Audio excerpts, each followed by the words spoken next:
This is a continuation of last week's V-stitch. Well, we didn't even do a tutorial, we just talked about it, but I'm going to do how to do the V-stitch in the round. I also need to do single crochet. I've had a request for that, so that's going to be another video I'm going to try to do today or tomorrow. I'll probably get it done today, knowing me, but I am going to do V-stitch in the round for you, and I have my own increase for the second row, which, you know, there's one that makes sense, and then mine, it looks a little better. We'll get into it. So I'm going to start off with the magic circle, but of course you can do it with the 4 chain loop. So we're just going to start this like a regular V-stitch. We want to make sure that we have 7 double crochets. My skein is a little tough, you know. Sometimes that happens, just something gets tangled up inside of it. There we go. So we want a total of 8 of these. We're counting this as 1 double crochet. So 1, 2, 3, 4, 5, 6,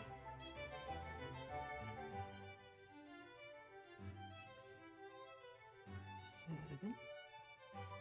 Now when I say double crochets, I mean double crochets, so we want to have 7 of those. But we want to have 8 spaces. 1, 2, 3, 4, 5, 6, 7. We do the one here.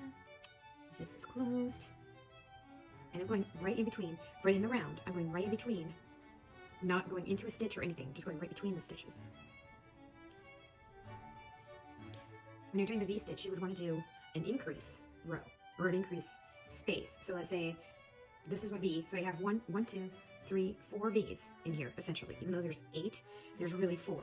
I can do an increase here, which would involve doing 2 V-stitches in here, since I've already done 1. You would actually do this into each V, including this one. This is just showing you the increase. Now when you do that, it would be an increase in each of the V's. The problem I have is that it creates this nipple effect. So what I do is I ignore that, and instead of putting 2 in here, and 2 in here, and 2 in here, I'll just do 1 in each of these, and it creates the increase that I want.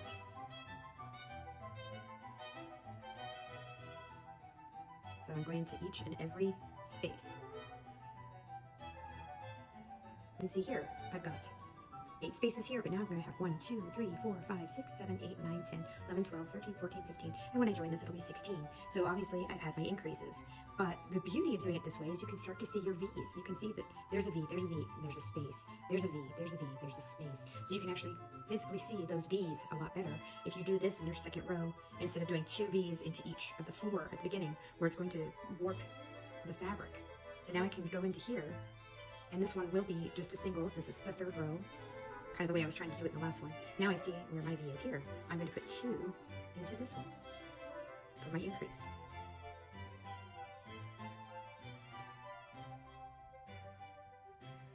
And when I say 2, even though I just did 4 double crochets, I really put 2 V stitches in there. So I've got 1 here, a space, and 1 here.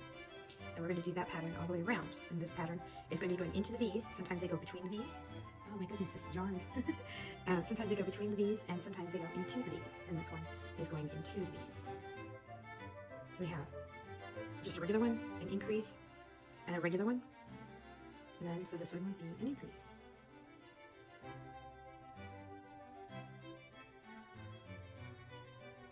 And you would do that all the way around. Your next row will be regular, regular, increase. Regular, regular, increase. And it'll keep going like that until you get the crown or the base of a bag, however, whatever your project is, the width that you want it. So this was pretty small. I probably would want to have 4 singles and an increase on my last row. So you're really going to be doing your increases on that, the second of the increases in each row. So you did 8 double crochets here. That's including the chain stitch. 16, again, including the chain stitch. But you can clearly see where those V's are. And then the next one's going to be single, increase, single, increase. And the next one's going to be single, single, increase, single, single, increase. And you keep going like that until you get the width. And then you just do your singles all the way around, and it starts to build the body of either the hat or the bag, whatever you're working on.